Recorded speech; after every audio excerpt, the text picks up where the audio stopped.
السلام علیکم ناظرین، کیا مشرق وسطیٰ ایک نئی تباہ کن جنگ کی طرف بڑھ رہا ہے؟ ایران، امریکہ، اسرائیل، قطر کے درمیان موجودہ کشیدگی نے عالمی برادری کو تشویش میں مبتلا کر دیا ہے۔ ناظرین، آج کی ویڈیو میں ہم ان حقائق، بیانات اور ممکنہ خطرات کا جائزہ لیں گے جو اس تنازع کو جنگ کی طرف لے جا سکتے ہیں۔ ناظرین، سب سے پہلے بات کرتے ہیں حالیہ صورتحال کی۔ چند روز قبل ایران نے الزام لگایا کہ اسرائیل نے شام میں موجود ایرانی قونصل خانے پر حملہ کیا، جس میں ایرانی پاسداران انقلاب کے سینئر کمانڈر مر گئے۔ ناظرین، ایران نے دھمکی دی کہ اس حملے کا بھرپور جواب دیا جائے گا۔ ایرانی سپریم لیڈر آیت اللہ خامنہ ای نے کہا کہ اسرائیل کی یہ جارحیت ایران کے خلاف اعلان جنگ ہے، ہم اس کا حساب لیں گے۔ ناظرین، ادھر اسرائیل مسلسل دعویٰ کر رہا ہے کہ وہ صرف ایران کی حمایت یافتہ دہشت گرد گروہوں کو نشانہ بنا رہا ہے۔ اسرائیلی وزیر اعظم کا کہنا تھا کہ ہم ایران کا شام اور لبنان کے ذریعے اسرائیل کے خلاف دہشت گردی کی اجازت نہیں دیں گے۔ اگر ایران نے براہ راست حملہ کیا تو ہم اسے بہت سخت جواب دیں گے۔ یہ بیان خطے میں مزید تناؤ کا باعث بنا۔ ناظرین، اب آتے ہیں امریکہ کی طرف۔ امریکہ نے مشرق وسطیٰ میں اپنی فوجی موجودگی میں اضافہ کیا، بحری بیڑے اور فضائیہ کو تیار رہنے کا حکم دیا ہے۔ امریکہ نے وزیر دفاع لائیڈ آسٹن نے کہا ہے کہ ہم نے اپنے اتحادی اسرائیل کا ہر قیمت پر دفاع کریں گے اور اگر ایران نے کوئی خطرناک قدم اٹھایا تو ہم خاموش نہیں بیٹھیں گے۔ ناظرین، یہ بیان دراصل جنگی تیاریوں کا اشارہ ہے۔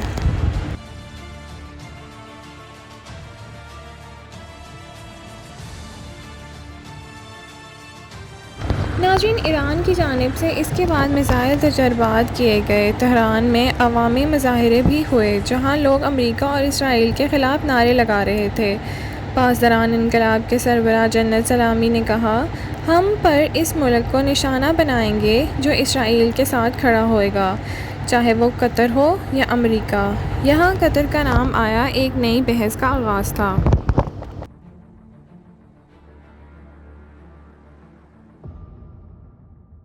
ناظرین، قطر جو امریکی فوجی اڈے کا میزبان ہے، ایران کی طرف سے مشتبہ نگاہوں سے دیکھا جا رہا ہے۔ قطری وزیر خارجہ نے ایک پریس کانفرنس میں کہا کہ ہم مشرق وسطیٰ میں کشیدگی کو کم کرنے کے لیے کوششیں کر رہے ہیں، نہ کہ جنگ میں شامل ہونے کے لیے۔ قطر کسی فریق کا ساتھ نہیں دے گا، مگر ایران کے سخت موقف نے قطر کو بھی دباؤ میں ڈال دیا۔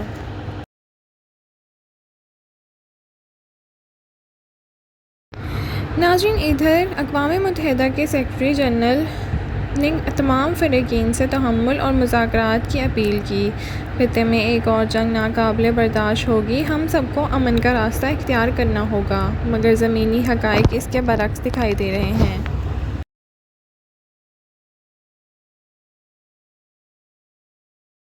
حزب اللہ، جو ایران کا اتحادی ہے، اس نے بھی اعلان کیا کہ اگر ایران پر حملہ ہوا تو وہ اسرائیل کے خلاف کھل کر میدان میں آئے گا۔ ناظرین، لبنانی سرحد پر کشیدگی میں اضافہ ہو چکا ہے، اسرائیلی طیارے مسلسل نگرانی کر رہے ہیں۔ حزب اللہ کے سربراہ حسن نصراللہ نے کہا ہے کہ ہم ایران کے ساتھ کھڑے ہیں اور وقت آنے پر ہم خاموش نہیں رہیں گے۔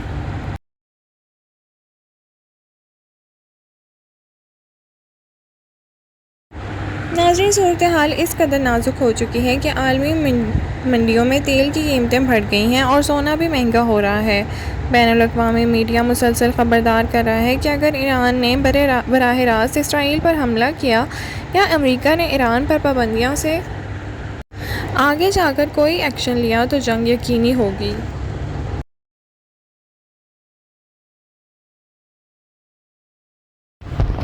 ناظرین، ایران جو پہلے ہی معاشی پابندیوں کا شکار ہے، اب اپنی طاقت کا مظاہرہ کر کے خطے میں اپنی حیثیت منوانا چاہتا ہے۔ امریکہ اور اسرائیل دونوں ایران کو روکنے کے لیے پرعزم نظر آتے ہیں۔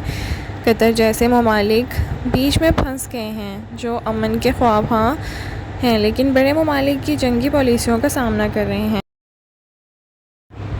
ناظرین، سوال یہ ہے کہ کیا یہ سب صرف طاقت کا مظاہرہ ہے یا واقعی دنیا ایک نئی جنگ کی طرف بڑھ رہی ہے؟